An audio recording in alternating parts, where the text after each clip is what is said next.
गुरुजी हम उन्नाव से हैं, उत्तर प्रदेश से। हमारा नाम दिनेश कुमार अवस्थी है और हम मुंबई में जॉब करते हैं। इस टाइम प्रेजेंट टाइम हमारा कैंसर का इलाज चल रहा है। और हमारे साथी को एक कथा में बताते हैं, 4 साल से हम आपकी भागवत सुन रहे हैं और हमारी सास आपको मतलब बहुत ही मानती है, चाहे कोई भी काम हो वो आपकी कथा जरूर सुनेगी। लेकिन पता नहीं वो क्या, उन्होंने छोटी वाली बिटिया की शादी की तो उसको तलाक लेके बिठा लिया। 9 साल हो गए, उनको कहीं लड़का नहीं मिला और आज हमारे शादी का 21वां साल चल रहा है। उन्होंने बिटिया को बिठा लिया कि बच्चों ने कहा ये देखो हमारी बिटिया हैं। बच्चों ने कहा कि पापा मम्मी आपका फोन नहीं उठाते हैं, किसी का आता है तो उनका उठाती हैं। आज हम बहुत हमने सोचा कि ना देखे तो अच्छा ही है। हम तो कहते हैं मोदी जी, सबसे पहले मोदी जी देखे, वो ये देखे कि एक कुंवारी लड़की अगर किसी के साथ चली जाए वो अलग चीज़ है, लेकिन अगर एक शादीशुदा औरत जाती है, परिवार में चर्चा है कि वो भग गई है। आदमी इसलिए सोचता है क्योंकि ये बिटिया है, ये भैया है और 2 बेटे एक बेटी है हमारे पास। तो मोदी जी आपकी पत्नी मायके चली गई। हाँ, और गुजारा भत्ता का और आपकी बेटी कितनी उम्र की है? ये बिटिया हमारी 16 साल की है और इन्होंने हाई स्कूल में 86% इनके नंबर आए हैं, जबकि इनकी ना कोचिंग लगी। तो वो अपनी बेटी से या बेटे से बात नहीं करते? नहीं बात करते, कहते हैं हमको पापा के साथ नहीं। वो भी 1.5 साल से मुकदमा चल रहा है। उनको किसी ने सुझाव दिया कि तुमको क्यों नहीं रहना बच्चों के साथ? राधे राधे महाराज जी। राधे राधे महाराज जी, पता नहीं उनको बहुत अच्छी थी पहले, पता नहीं उनको हो क्या गया है। मतलब ज़्यादा अच्छी थी। पापा मुंबई में जॉब करते थे, हम लोग पढ़ाई करते थे मम्मी के साथ।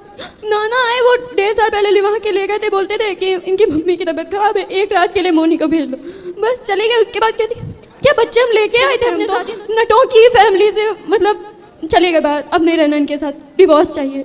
तो आपकी माँ ने आप लोगों से फिर बात नहीं की दोबारा? अभी नहीं करती। तो आप लोगों ने घर गए? कोर्ट में मिली भी थी तो अगर बोलो भी कुछ तो हाथ छुड़ा देती है ऐसे। क्यों? पता नहीं, वो बोलती नहीं है कुछ।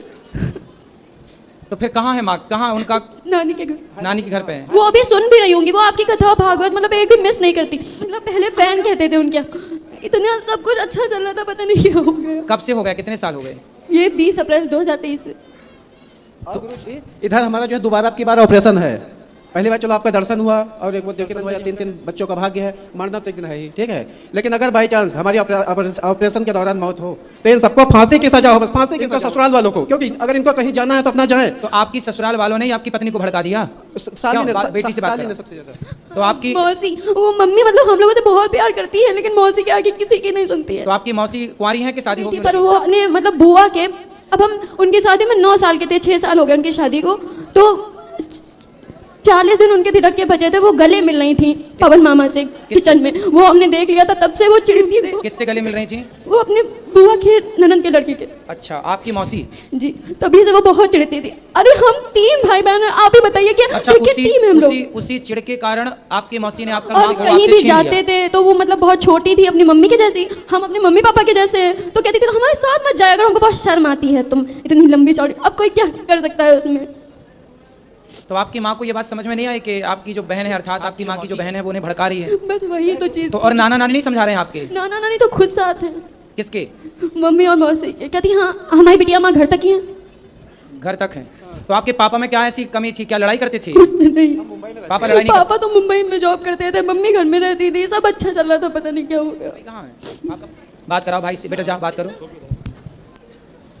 वहीं जाओ पास, राधे राधे। वहीं जाओ पास माँ बहन के पास। बताओ तुम्हारी माँ कहाँ चली गई? नानी के घर में है। तुमसे कभी बात नहीं करती? नहीं, पता नहीं। ये छोटा बच्चा भी है, इसका बर्थडे था उसी दिन 20 अप्रैल को जब गई थी। तो बेटा आपकी माँ आपके पास से चली गई। जब आप लोग जाते हो कभी नानी के घर तो मिलती नहीं है? गए थे तो भगा दिया था एक बार। आप गए थे तो भगा दिया था। आपसे बात करा छोटू, क्या नाम है आपका? तो आपकी माँ से बात नहीं करती? नहीं। मिलती नहीं है आपकी माँ? नहीं। क्यों नहीं मिलती? कहाँ चली गई आपकी माँ? नानी के हैं। तो नानी के घर से आप लाने की कोशिश नहीं किए? करते हैं पर वो आती ही नहीं, कहती कि हम अब हम नहीं रहेंगे। तो वो किसके साथ रहना चाहती हैं? पता नहीं। इन लोगों से कहते हैं देखो किस तरह की जालिम दुनिया। गुरुजी सारा रिश्ता बस फेसबुक व्हाट्सएप से खराब हुआ है। इनसे देखो, इनसे ये छोटा बच्चा, ये बड़ा बच्चा, ये बेटी, ये पति, एक पूरा हंसता खेलता घर उजाड़ के इन बच्चों की माँ चली गई कहाँ? अपने माँ बाप के घर। और धिक्कार है इनके माता पिता को जो अपनी बेटी को रखे हैं और उस माँ के ये बच्चे। अरे कहते हैं ना, तोड़ना बहुत बड़ा पाप है और जोड़ना बहुत बड़ा पुण्य है। इनकी सास मतलब इन बच्चों की नानी का धर्म क्या था कि वो अपनी बेटी को समझाती कि बेटा जाओ तुम अपना परिवार देखो, अपने पति और अपने बच्चों के साथ रहो।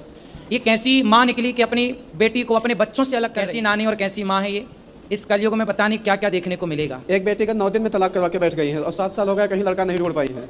कौन? हमारी सास, जो साली है। तो आपकी सास ना नरकगामी बनेगी, क्योंकि बताओ कोई गलती नहीं थी। और जो मौसी सास के लड़के हैं वो जज के पास। चलो पति की यदि गलती होती, यही सब कह रहे हैं, यदि बच्चों को थोड़ी छोड़ा जाता है, क्यों? बेटी जवान है, बच्चे छोटे हैं। छोटा बच्चा कितने साल का है? ये 9 साल का है। ये 9 साल का। पर साल और बताओ साल कैसी अपने बेटों से बात भी नहीं करती। अच्छा, आप छोटे बच्चे से बात कराओ। आपके पिताजी अच्छे हैं? हाँ और आपकी माँ? हाँ अच्छी। तो वो तो आपसे बात नहीं करती। आपके पिताजी आपको डांटते तो नहीं है? नहीं। और माँ? कभी कभी डांटते हैं। कभी कभी डांटते। तो आप पढ़ोगे नहीं तो डांटेंगे, ठीक है। लेकिन चलो बड़े बच्चे से बात कराओ। आपकी माँ का और आपके पिताजी का झगड़ा होता था? नहीं हैं?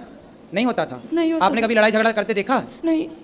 कौन ज़्यादा लड़ता था, माँ लड़ती थी कि पिताजी? कोई नहीं लड़ता था। कोई लड़ाई भी नहीं, कोई झगड़ा भी नहीं, फिर भी इन बच्चों की माँ चली गई। नहीं गुरु जी, जो अंदर की बातें हैं, जैसे करीब उनके 300 मोबाइल रिकॉर्डिंग है जो हमारे मोबाइल में रिकॉर्ड है, उसको पेन ड्राइव में करा दिया और इन बच्चों को कह रहा है जब तुम 18 साल से ऊपर हो जाना, हमारी लाइफ रहे अंदर है तब तुम देखो। जैसे इतने लोग हैं, क्या कोई फेसबुक से व्हाट्सअप से बात कर रहा है तो क्या हम मना भी नहीं कर सकते हैं? या हमारी मान लो 100% गलती है, इन बच्चों के बिटिया को हम सिखा देंगे, भैया को सिखा देंगे, तो इतना छोटा है। वो कह रहा है वो कि किससे बात करती थी? अब पंडित जी, वो जो हमारी साली है वो बुआ सास के लड़के से बात कर, लड़के बच्चे मामा कहते थे। जैसे अभी आप गले मिलने को कहा तो मर्यादा में रह के बच्चे बता रहे हैं, वैसे नहीं बता सकते। सेम है उनका ही, अगर कोई घर आ रहा है ससुराल पक्ष से आ रहा है, हमको बता दोगे मौसी के, अब जैसे साले के साथ आएगा हम तो उसको यही लड़के बच्चे तो उसको मामा ही कहेंगे। अब बिटिया कहते हैं कि लाइफ में किसी को मामा नहीं कहेंगे, मामा का रिश्ता इतना गंदा होता है। और गुरु जी, आज तो हम इसलिए आए थे कि हमारा छोटा बच्चा या बड़ा बच्चा, हमारा एक तो कैंसर का इलाज ही हो रहा है। एक लोगों को आप अपने यहाँ गुरुकुल में जरूर रख लेना। ठीक है। इतनी टेंशन के किसका इलाज हो रहा है? कैंसर का? हमारा हो रहा है। आपको कैंसर है? हाँ हाँ, पहले 2013 में ऑपरेशन हुआ था और फिर इधर मतलब कुल मिलाकर आपकी पत्नी किसी और से बात करती ये है? समझ में नहीं आ रहा। अगर उनको कहीं जाना होता तो 1.5 साल हो गया चली गई होती। और सारा जेवर कम से कम 8-9 लाख का जेवर है उन्हीं के पास है। उनके 4 मामा लोग हैं, 2 मौसी लोग हैं, सब तो सारा जेवर आपके घर से लेके गई? हाँ, सब लोगों ने कहा कि अगर एक बिटिया का तुमने घर बिगाड़ दिया है, अगर दिनेश की लाइफ बिगाड़ी, दिनेश के अंदर मान लो 100% गलती है, मोनी अपने बच्चों को लेके अपने सास ससुर के पास रहे और मुझसे कहेंगे जब तक उनका बेटा 18 साल का नहीं हो रहा है इनका पूरा खर्चा वहन करे। भगवान मुझसे सद्बुद्धि दे और वो अपने बच्चों के पास आए। ये तो बहुत गलत है। सुना था कि पूत कपूत हो सकता है पर माता कभी कुमाता नहीं हो सकती। पर कलयुग में देखो माता भी कुमाता दिख रही है, जो अपने बच्चों को छोड़कर, चलो पति को छोड़ दिया, हो सकता है इनकी कोई गलती उससे लगी हो, चलो ठीक है, पति को छोड़ दिया ठीक है, पर बच्चों की क्या गलती थी? छोटा वाला तो 9 साल का है, उसकी क्या गलती थी? और वो जाता है तो भगा देती है। कलयुग में देखो पता नहीं और क्या क्या देखना भी बाकी है।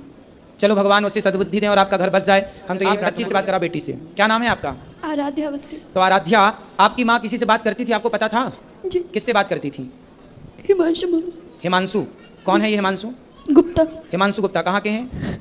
पूर्वा का? जी, वो 2023 में किसी और को लेके भाग गए थे। अच्छा, तो फिर और वो न्यूज़ पेपर में भी निकली थी, तो मतलब तभी से मम्मी ये टोना टोटका ज्यादा कराने लगी थी, बहुत गुस्सा आती थी। तो तभी आपकी माँ उस आदमी से मिली कैसे, कहाँ मिली, किस तरह से भेंट हुई? मामा के दोस्त थे। अच्छा, वो मामा के दोस्त, मतलब वो भी नानी पक्ष से ही थे सब कुछ। जी। तो वो फिर माँ से मिलने लग गए, तो वो घर भी आते थे कभी? हाँ, और बहुत अच्छे से बोलते थे सब, मतलब जो खाने पीने का सामान सब लेके आते थे। कभी लगा ही नहीं ऐसा कुछ हो सकता है। लेकिन जब ज़्यादा वो मतलब फ़ोन पे बहुत अजीब तरीके से बात करने लगी, हम लोगों पे ज़्यादा ध्यान नहीं देती थी, खाना खाने के बुलाओ तो आती नहीं थी, तभी से जब ज़्यादा लगने तो लगा। फिर जब वो घर आते थे तो आपकी माँ से मिलते थे, आप लोग उस समय घर में होते थे?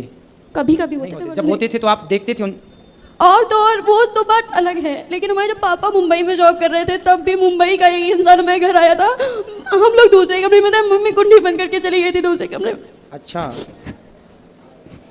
देखो और पंडित जी एक बार लास्ट बार देखो, सबसे बड़ी बात जानते हैं क्या है? जब आदमी चरित्रहीन हो जाता है, देखो पुरुष चरित्रहीन होता है, आप सब जानते हैं, और जब स्त्री चरित्रहीन होती है तो ऐसे होती है कि अपने बच्चों की भी वो दुश्मन हो जाती है ना?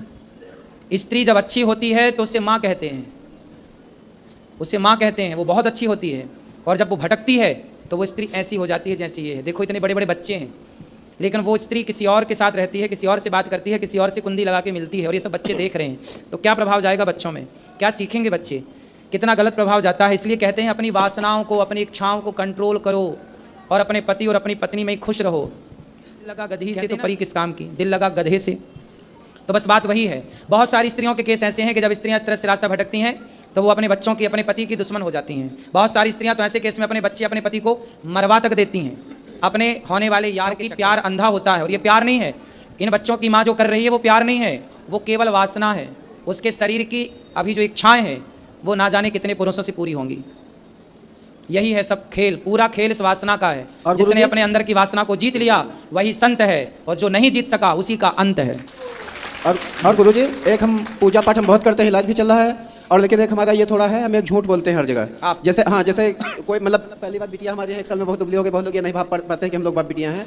तो जैसे पूछेंगे इनकी मम्मी कहाँ है, तो हम लोग बता देते हैं इनकी मम्मी 20 अप्रैल को एक्सपायर हो गई है। इसमें आप हमको अच्छा कहें या गलत कहें, ठीक है, जाना एक्सपायर ही है। अगर किसी से बताते हैं बिटिया की मम्मी खत्म हो गई है, तो सबका मतलब एक अलग भाव होता है, और जिससे कोर्ट कचहरी बता दो तो उसको यही लगता है कि मम्मी अगर ऐसी है तो बिटिया भी वैसी होगी, जबकि एक भी कोचिंग नहीं लगाई है। 86% इनके नंबर आए हैं हाई स्कूल में। खूब बेटा पढ़ना, आप लोग पढ़ लिख के योग्य बनना। और ऐसा करें, इस बीच में अगर हम खत्म हो जाएं, मुंह पे हमारे कफन पड़ा हो, तो आए तो उनको दरवाजे से भगा देना तुरंत। कौन? अगर इनकी मम्मी या कोई भी आ जाए बाद में। आप चाहते हैं कि वो ना आए, नहीं आना चाहे तो आप स्वीकार करोगे? हम अगर नहीं स्वीकार करेंगे तो हमको मोदी जी स्वीकार करवाएंगे, क्योंकि अगर कोई औरत कहीं जाती है तो उसके लिए कोई कानून नहीं है ना। सही है, ये कोई कानून नहीं है। हमको यही लगता है सारे कानून स्त्रियों के पक्ष में बने हैं। डूब रहे हैं, अनिरुद्धाचार्य जी की भागवत सब लोग सुनते हो। पुरुषों के पक्ष में कोई कानून नहीं है, बात सत्य है। देखिए स्त्रियां कानून का किस तरह और दुरुपयोग ऐसा करती आदमी हैं। हो या पुरुष हो जो और तो चरित्रहीन और हो। चरित्रहीन हो, किन पे दहेज का केस और लगा रही है। हाँ, और दहेज का 21वां साल शादी का चल रहा है, और गुजारा भत्ता का जिसमें लिखा है कि हमारे हस्बैंड को 25,000 रुपए मिलते हैं, 10,000 रुपए हमको गुजारा भत्ता चाहिए, जिसमें वो तीनों बच्चे रखेंगे नहीं। अब एक 20 अप्रैल को गए थे और 1 अप्रैल को इनसे कहा था कि बिटिया तुम्हारी मम्मी चल के कोर्ट में, तो जो आमना सामना कराया जाता है उसमें कहने लगे इस आदमी के साथ हम नहीं रहेंगे, इन बच्चों के साथ रहेंगे। हमारा प्रॉपर उन्नाव में स्टेशन के पास घर है, कहने ना घर में रहेंगे ना ससुराल में रहेंगे, दूसरी जगह रहेंगे। बिटिया कहते हैं पापा मम्मी पे हमको भरोसा नहीं। आपको क्या संभावना है कि आपकी पत्नी वापस आएगी आपके पास? आपको क्या लगता है? पंडित जी, हम आपसे एक बात सच ये बोलेंगे, बिल्कुल सच बोलेंगे, जैसे आप यहाँ आश्रम का सब दिखाते हो, सब कुछ दिखाते हैं, ठीक है। उस औरत का 19 साल के लाइफ में सब लोग सुन रहे होंगे, हमारे रिश्तेदार भी सुन रहे होंगे, आजकल की बहू में पैर नहीं था, मोनी का सिस्टम था, पैर रोज दाबती थी अम्मा का। तो ऐसा क्या हो गया, ऐसा क्या हो गया कि तुमने इतना बड़ा डिसीजन लिया? अगर तुमको कहीं जाना था चली जाती, तुम्हारी इतनी कुछ भी बेइज्जती नहीं होती, चली जाती, काम खत्म हो जाता। ऐसे बताओ, वही सीता जी वाला हाल होगा, हम तुमको कैसे रखेंगे? क्या आदमी हमको कहेगा? यही कहेगा कि ना आदमी को शर्म है और ना औरत को शर्म है। बिटिया कहते हैं कि पापा अगर मम्मी शादी होगी तो आदमी हमको क्या कहेगा? कहाँ हमारी शादी होगी? शादी तो होगी, बच्चे तो अच्छे हैं, बच्चे तो अच्छे ही रहेंगे। अब बच्चे, इन बच्चों का भविष्य बहुत, अब ये समझ गए ना कि जीवन क्या है, इसलिए अब ये खूब पढ़ेंगे, योग्य बनेंगे, ये बिल्कुल रास्ता नहीं भटकेंगे, मुझे ऐसा लग रहा है। मामा ससुर और मौसा ससुर सब लोग कहते हैं कि अगर वो इनसे दूर रहेंगे तो हम लोग उनसे रिश्तेदारी तोड़ लेंगे, क्योंकि वो मौसा ससुर के लड़के जज के पास पेशकार हैं। यदि आपकी पत्नी आपके पास आती है तो आप स्वीकार हाँ बिल्कुल स्वीकार करेंगे। स्वीकार करने को आप तैयार हैं? हाँ। ये बच्चे स्वीकार करने को, आप अपनी माँ को माँ कहने को तैयार हैं, स्वीकार करने को तैयार हैं? बात कराओ। हमारी मम्मी अब जब जैसे भी हमारे साथ रहेंगे हम रहेंगे। स्वीकार करते हैं, आप माँ को स्वीकार हाँ, करेंगे, हाँ। बस वो आ जाएं। आ जाए, बस यही तो दिक्कत है, आने नहीं है। वो आ नहीं रही हैं, पता नहीं कब उनकी अक्ल आएगी। पंडित जी, आप एक बार कहना कि आप इतनी जैसे भागवत सुनते हो, तो कहते हो हमारा ये भागवत नहीं सुनते हो, हमारा आप अपमान कर रहे हो। कहते हो अगर नहीं वो आ सकते तो अपने सही है, बच्चों के साथ रह ही सकते हैं। हमारी देखो इतना बड़ा बहुत लेट हो रहा है, हमको कोई चीज़ याद नहीं रहती। अभी हम मोबाइल भूल गए थे, तो एक लोगों ने दिया था कि देखो तुम्हारा मोबाइल रह गया है। अब की बार कुछ भगवान की कृपा है, 5वीं बार हम वृंदा बनाए हैं। तो आपको कैंसर का इलाज आप कर रहे हैं? हाँ, मुंबई में जहाँ हम जॉब करते थे। तो क्या बोले डॉक्टर, कब तक ठीक होगा ये कैंसर? वो 17 नवंबर को बताया था ऑपरेशन के लिए। तो फिर तो अब ऑपरेशन में है कि बच्चों को हम घर में अकेला छोड़ के जाए। आप ना ऑपरेशन तो करा रहे हैं कैंसर का, डॉक्टर क्या बोल रहे हैं, ठीक होने की संभावना है? वो कहता है कुछ कह नहीं सकते, तो क्या नहीं कराओ। हाँ। एक छोटा सा काम और करो, हल्दी खाते हो? हाँ, हल्दी खाते हैं। कितनी? सब्जी में ही खाते हैं। सब्जी नहीं, अलग से 2 चम्मच, 2 चम्मच हल्दी फाँकना है। फाँकना मीन्स हल्दी पाउडर लेना है, खा के पानी पीना है, और हो सके तो गौमूत्र अधिक से अधिक पीजिए। आप क्या पीजिए? गौमूत्र पीजिए, और आप हल्दी 2 चम्मच खाइए, अधिक से अधिक हल्दी खाइए कच्ची, ठीक है, और खा के और आप पानी पीजिए। आप थोड़ा भूंज के भी खा सकते हैं, हल्के से नहीं करके, भूंज के भी खा सकते हैं। हल्दी ही कैंसर से लड़ती है, एंटीबायोटिक है ना हल्दी। जो दवाई चल रही है वो तो ठीक है, चलेंगी डॉक्टर की, डॉक्टर गारंटी तो लेते नहीं इस बीमारी की, तो वो करेंगे जो करेंगे, लेकिन आप अपनी तरफ से करो। बहुत अजीब अजीब फीलिंग लगती है, क्योंकि जो गिल्टी है यहाँ भी हो गई, यहाँ भी है, ये सारी नसें टाइट, हम सही नहीं होंगे, नहीं सही होंगे, बिल्कुल हो जाएंगे। अरे भगवान सब चाहेंगे तो सब सही हो जाएगा। सुनो, हल्दी तो खा सकते हो ना, खा लिया करो, सवेरे खा के पानी पी लो, शाम को खा के पानी पी लो, और गौमूत्र तो बाजार में मिलता है, गौमूत्र लेके बढ़िया गौमूत्र 4-4 ढक्कन सवेरे शाम पी लिया करो।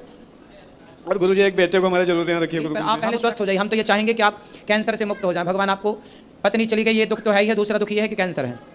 देखिए आदमी कहते हैं धीरज धर्म मित्र अरुणारी। अच्छा, आपकी पत्नी को पता है कि आपको कैंसर है? हाँ।